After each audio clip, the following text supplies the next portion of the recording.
ഇന്നൊരു ചെറിയ കഥയാണ് കേട്ടോ, ഒരു ഷോർട്ട് സ്റ്റോറി. ഏതൊരു വ്യക്തിയുടെയും രക്തക്കൊഴലിനകത്ത് ബ്ലോക്ക് ഉണ്ടാവുന്നതിൻ്റെ ഒരു കഥ.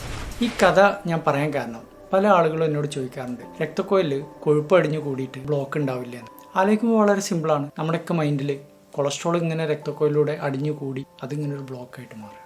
എന്നാൽ ഇതിൽ അങ്ങനെയാണോ? അല്ല. ബ്ലോക്ക് ഉണ്ടാവുന്നതിന് കൃത്യമായ ഒരു പ്രോസസ്സ് ഉണ്ട്, ഒരു കഥയുണ്ട്. ഈ കഥയുടെ തുടക്കം എങ്ങനെയെന്ന് വെച്ചാൽ, നമ്മുടെ രക്തക്കൊഴൽ ഒരു പൈപ്പായിട്ട് നമ്മൾ ഇമാജിൻ ചെയ്യും. അതിനകത്തൂടെ ചീത്ത കൊളസ്ട്രോൾ ഇങ്ങനെ ഒഴുകിക്കൊണ്ടിരിക്കുക. ഇപ്പൊ രക്തക്കൊഴലിന്റെ ചില ഭാഗങ്ങൾ ഈ ചീത്ത കൊളസ്ട്രോൾ അള്ളിപ്പിടിക്കാൻ തുടങ്ങും. ആ ഭാഗത്ത് പതുക്കെ ഇതിങ്ങനെ അടിഞ്ഞുകൂടാൻ തുടങ്ങും. അവിടെ നീർക്കെട്ട് സംഭവിക്കുകയാണ്, അവിടെ കേട് സംഭവിക്കുകയാണ്. കുറച്ച് കഴിയുമ്പോൾ ശരീരം അത് നോട്ട് ചെയ്യും. ഇന്ന രക്തക്കൊഴൽ ഇന്ന ഭാഗത്ത് ഒരു കേട് വരുന്നുണ്ട്, അത് റിപ്പയർ ചെയ്യാൻ സമയമായി എന്നുള്ള ശരീരത്തിന് ഇങ്ങനെ തോന്നുകയാണ്. ഇപ്പൊ എന്ത് ചെയ്യും? ശരീരം ആ ഭാഗത്തേക്ക് റിപ്പയർ ചെയ്യുന്ന കോശങ്ങളായി ഇങ്ങനത്തെ കോശങ്ങൾ അവിടേക്ക് എത്തിപ്പെടുമ്പോഴേ അത് റിപ്പയർ ചെയ്യാൻ നോക്കും. പക്ഷേ പരാജയപ്പെടുകയാണ്. അവരെ കൊണ്ട് അത് റിപ്പയർ ചെയ്യാൻ പറ്റുന്നില്ല. മാത്രമല്ല, ഈ കോശങ്ങൾ ഈ കേടുവന്ന ഭാഗത്ത് കൊളസ്ട്രോളിന്റെ കൂടെ ട്രാപ്പ് ചെയ്യപ്പെടുകയാണ്. പിന്നെ ഇതെല്ലാം കൂടെ അങ്ങനെ എന്തായി? ഈ കൊഴുപ്പും ഈ കോശങ്ങളും എല്ലാം കൂടെ ട്രാപ്പ് ചെയ്ത് ഒരു ഫാറ്റി കോർ എന്ന് പറയുന്ന ഒരു ചേറ് പോലുള്ള ഒരു സാധനം അവിടെ രൂപപ്പെടുകയാണ്.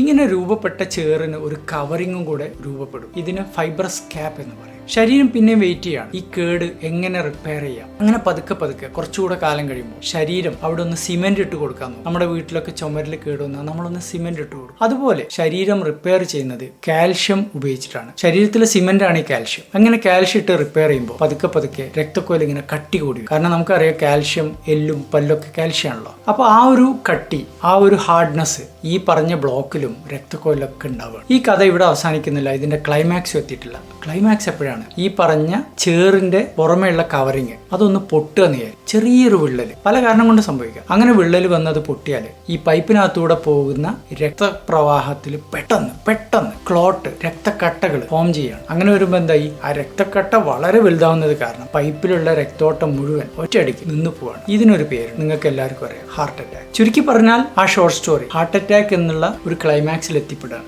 ഈ സ്റ്റോറി നമ്മൾ മനസ്സിലാക്കിയ ഒരു കാര്യം എന്താണെന്ന് അറിയാം, ശരീരം റിപ്പയർ ചെയ്യാൻ ഒരുപാട് നോക്കിയിട്ടുണ്ട്, അതെല്ലാം ബാക്ക് ഫയർ ചെയ്യാണ്.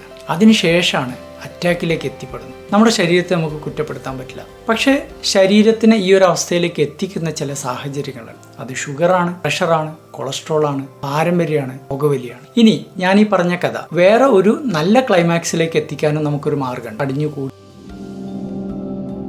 അതെന്താണ്? ഭക്ഷണത്തിലെ ചിട്ടയായ ക്രമീകരണം, വ്യായാമം, പുകവലി ഉപേക്ഷിക്കുക, നല്ല ഹെൽത്തി ലൈഫ് സ്റ്റൈൽ. അങ്ങനെ ആകുമ്പോൾ ഈ കഥയുടെ ഗതി മാറും, ക്ലൈമാക്സ് മാറും. ഹൃദയത്തിൽ തട്ടുന്ന കഥ ഇഷ്ടപ്പെടുന്ന ആരെങ്കിലും ഉണ്ടെങ്കിൽ അവർക്ക് ഈ കൊച്ചു കഥ ഒന്ന് ഷെയർ ചെയ്ത് കൊടുത്തോളൂ.